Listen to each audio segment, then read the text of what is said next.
What's up everybody, D-Man back. Welcome to a brand new video, and today we're going to be unboxing and reviewing Playmates' new Giant Godzilla, the Evolved Godzilla. So let's get this guy out.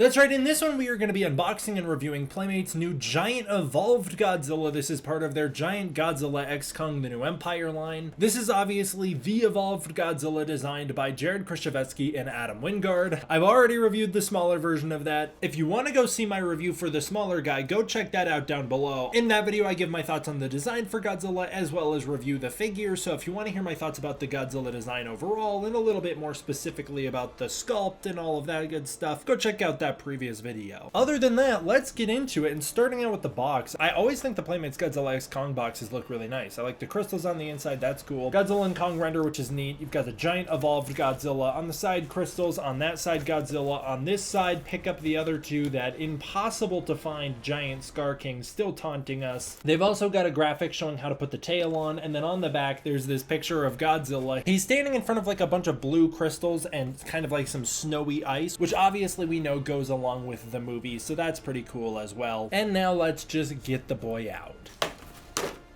So here's the boy himself, here's Godzilla, here's the tailpiece. As I said, they come separately. Oh, that's cool. The tailpiece still features the translucent spines. That's really neat. And it goes into the painted ones. That's really cool. Nice. All right, well, here's Godzilla, here's the tail. Let's try the old tail test. These on the bigger figures are typically a little harder to snap on. I did hear one of you guys report that the smaller ones have been known to kind of explode when you're trying to force the tails on. I did not have that issue, obviously. Didn't really have the issue forcing the bigger tail on, but it didn't go on nicely. That took a lot of effort, so that's going to be one that a kid's going to need help with, so just beware of that. And then there's Godzilla all out of the packaging, and it's a pretty cool toy. I mean, any Godzilla toy that's this size, generally speaking, is going to be pretty cool. Oh, that looks rad. And when you see this side profile, when you see it in my hand, doesn't it just make sense why they made the design choices they did? Because this is a cool ass action figure, and that's really, at the end of the day, what was really important, is making a cool action figure that you'd want to go pick up. And man, they nailed it, because this is a cool action figure. He looks awesome, he looks fierce and epic. This is going to be a good one to get into big fights with. He's just got a nice size to him. That's a cool Godzilla toy right there. The red, I get why they went with the red spines instead of the pink from the movie. It seems in the movie the Godzilla spines are actually going to be a little more white when they're not charged up, and then when they charge up it seems like they're going to turn more pink. Obviously this toy went with the red, and that's because red looks way cooler on Godzilla. It has since the 90s. We've already known that. So that's pretty neat. There's Godzilla all out of the box, ready to go. As far as the sculpt goes, this is pretty standard stuff. It's almost the same as the smaller Godzilla. It's just been enlarged, and I really think it's pretty neat. Playmates has done a good job capturing the likeness of this Godzilla, at least from the side profile. Head on, he looks pretty cool as well. And some of the areas on this figure are actually pretty well sculpted and show that they put a little bit of effort into it. But I say a little bit because some of the other areas on this figure are not as good. Well, I think Godzilla's face and the top of the neck look really solid, especially the face. I want to commend the face because it looks great. I also really like the teeth. They're individually sculpted. I like the tongue on the inside of the mouth as well as the roof of the mouth. Those have also been nicely sculpted as well. The area around Godzilla's eyes looks really nice, and then the sides of the neck look really cool as well, bleeding down into the shoulder. As far as the front of Godzilla goes, they've done an okay job. The chest has some detailing, but it's very surface level. It's not very in-depth at all. He concaves in and it looks okay. It captures that weird new design choice that they've added for this Godzilla that I don't like, but the figure does a good job capturing that, and then it goes into the underbelly part, which actually looks very good, going down into the bottom of the tail, which has a lot of good sculpting details on it as well. The front of the legs don't look really all that impressive and are actually pretty smooth, but what can you do about that? As for the sides of Godzilla, he generally looks pretty good, but but the lower you go, the more unrendered, as I say, it gets. Just on the side of Godzilla here, it becomes pretty flat. I like that they have the different scale patternings and the rumpy bumpies move in different directions. That's good. That captures the movie pretty well. The arms look pretty decent from the sides. It's actually the insides of the arms that are very smooth, and those don't look great. Same can be said for the legs. The outside of the legs look really good and do a good job capturing the MonsterVerse texture, but then the inside of the legs are very smooth. The tail is actually pretty well done on this one. The bigger the figure, I guess, the more detailing you can see, and actually all the way throughout the entire tail it looks pretty solid. The spines look very good. These stegosaur-like spikes sticking off the new tail, those are very well sculpted with lots of texturing, and then moving through the spines, they've got a lot of good texturing. The translucent pieces have lots of good details. Despite the fact that they are just translucent plastic, and so a lot of those details kind of get lost in the light, they are there and they look very good. I do want to give credit to that.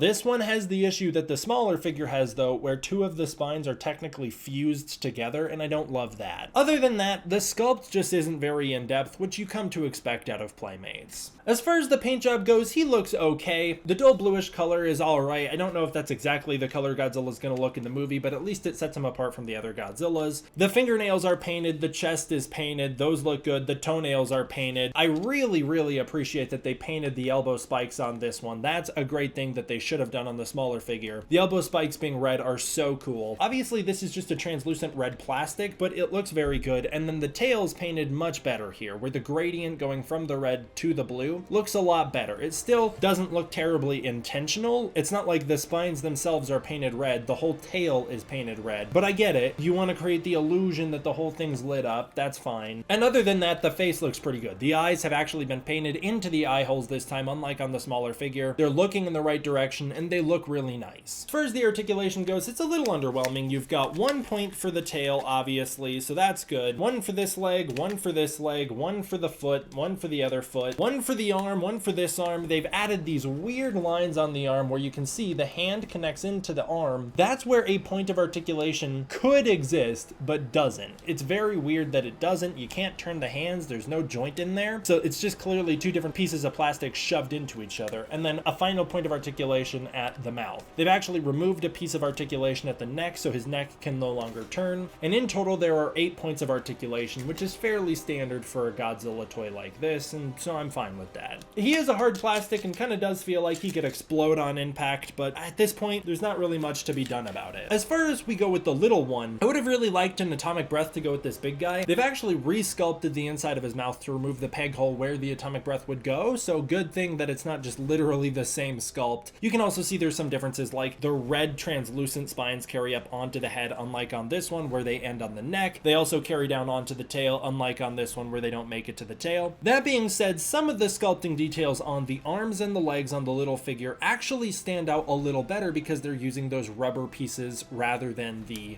actual hard plastics, which always removes some of the detailing. And then also having a rubbery tail makes it a little more malleable than you get with the big guy that has a very stiff, hard tail. Other than that, they're pretty comparable figures. The biggest increased difference is that the eyes have been painted on properly to the big one rather than on the small one, and overall the face paint just looks better on the big one, whereas I actually think the body paint stands out a little better on the little one, and then the tail paint is better on the big one. Again, it's not really a situation where you're like, which one am I gonna get? Do I want the really cool one or do I want the crappy one? They're both very comparable in quality, and it ultimately comes down to just what size you're looking for. That's gonna be the determining factor in which Godzilla you want to pick up. Do you want a big one or do you want a little one? Much like with the Kongs, they're pretty comparable, and that's good. As we get into the Godzilla figure comparisons here, I just wanted to bust out the Final Wars Godzilla. This is from Bandai. They're about the same size. They're pretty awesome together. These are both probably the most brawler type Godzillas we've ever had. I think we all can agree Final Wars would absolutely obliterate any other Godzilla. But you know, that's pretty neat still. The reason I wanted to get the Final Wars one out is because I wanted to show off what I think is the superior version of the brawler Godzilla physique. I just thought that Final Wars overall had better proportioning. I respect that they went for it with this new Godzilla from the New Empire, but I preferred the physique of the 2019 Godzilla. I know I might be in the minority on that one, and I think if you wanted to make a slimmer, more muscular Godzilla, Final Wars would have been the better template.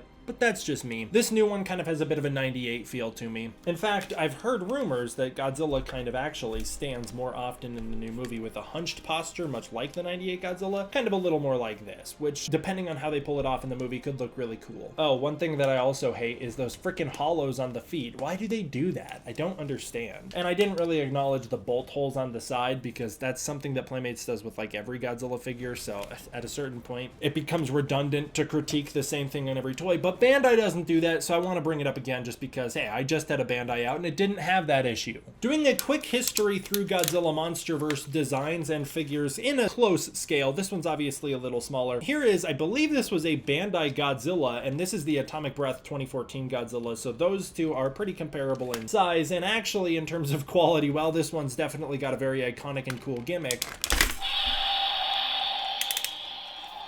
I actually do think I prefer this new 2019 Godzilla toy as a toy. I just think it's a little cooler and has more ability to be played with, whereas this guy always was a little clunky. This was the Jakks-Pacific Godzilla 2019, and I thought that this one was pretty wonderful. It looks like Godzilla, it's got that cool look to it. I actually think it is a much better figure all around than the new Playmates Godzilla. Had much better texturing. The paint job overall was pretty solid, with the browns on the chests being pretty good. And while I don't know if the blue is necessarily representative of the movie Godzilla in Godzilla: The New Empire, I do know that this color gray very much represents the 2019 Godzilla, and so I thought that was cool. But there's the two of them together. Now you can really see Michael Dougherty's Godzilla and Adam Wingard's Godzilla standing next to each other. Now you got it. There you go. We have fully seen the lifespan of this Godzilla. And then to end it off, we've got the Playmates Godzilla from Godzilla vs. Kong. Similar size, similar scale. I think that just like with the Kongs, there has been a noticeable increase in quality. Generally speaking, the new Godzilla is just a little cooler.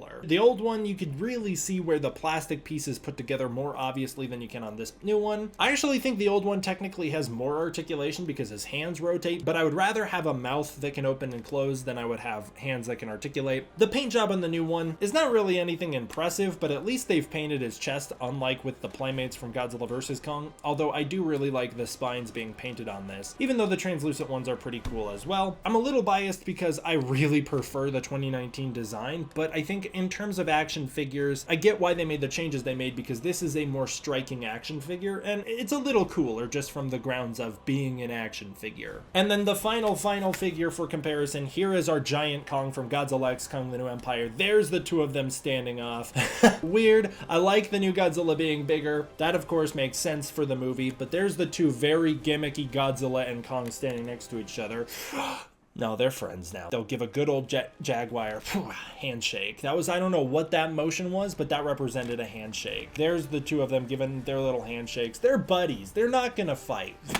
They're buddies. There's the two of them together, and these are pretty neat. As far as a very gimmicky version of Godzilla and Kong go, these are pretty classic. So I'm excited for the new movie. I think that this stuff's gonna be wild to see on screen. And at the end of the day, I really appreciate that they're just doing something different. And it also makes these guys really stand out on the shelf, and you can instantly tell where these guys came from. But I really appreciate that overall Playmates has generally increased the quality in every single regard, from their Godzilla vs. Kong line to their Godzilla X Kong: The New Empire line. I think he's pretty solid. There's probably room for improvement, having the hands that can twist a little more. You could definitely add an elbow joint. I don't know really why they didn't, other than maybe that it would conflict with their new spiky elbow. Having Godzilla's head fixed, it's something that all the big Godzillas do, but it's just not necessary.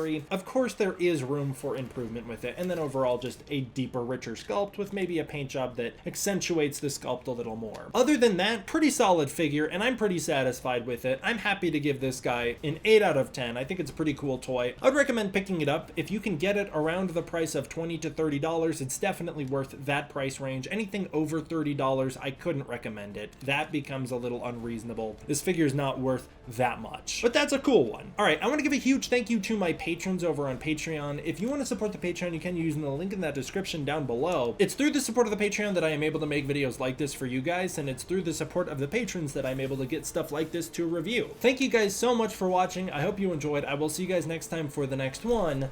D-Man out.